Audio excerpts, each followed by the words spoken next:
is asking us, what is your take on ruche ties? They seem to be a little bit on the costume side. Yeah, they're not really a historically accurate thing. It's something that was kind of made up by the hire trade for wedding hires, meaning rentals, for weddings and that kind of thing.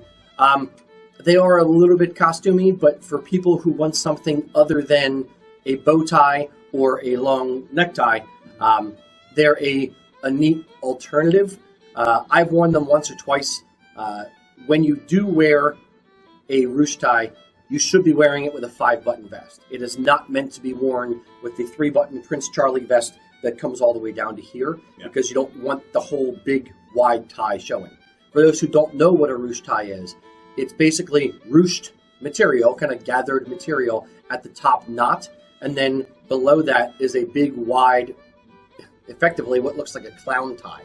It's very, very, very wide, like comically wide.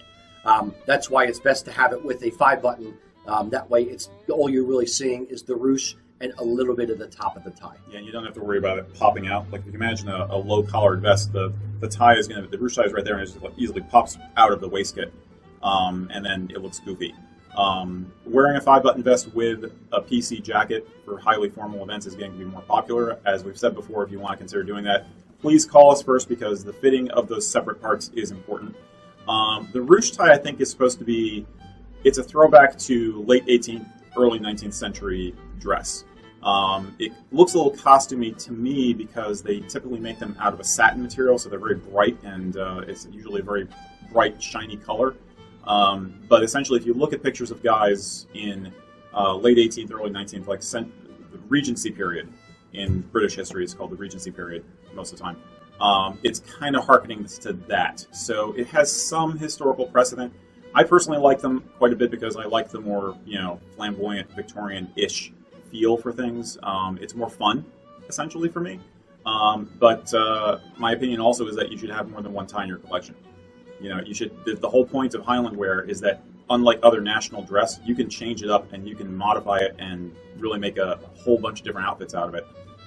So yeah, I'd say have more than one tie and don't rule out ruche ties, but be careful with it. Yeah, think of when you're in Highland wear, think of your kilt as the basis of your whole outfit. Everything gets built on that.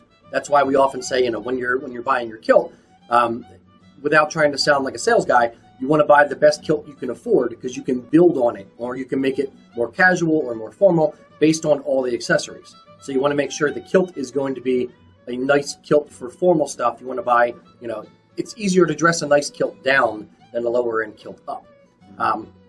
That being said, like Eric was alluding to, you can actually just, use a dress sporran for formal functions in the same kilt. You can use a day sporran for day wear. You can put it with a Prince Charlie or with the tweed. All those things are just kind of floating around the kilt. The kilt itself is the basis for the outfit. Yep. And if you do the ruche, I'd say go with just the black or the silver. Don't do any of the colored ones. They get more costumey looking. The more colorful they are, I think.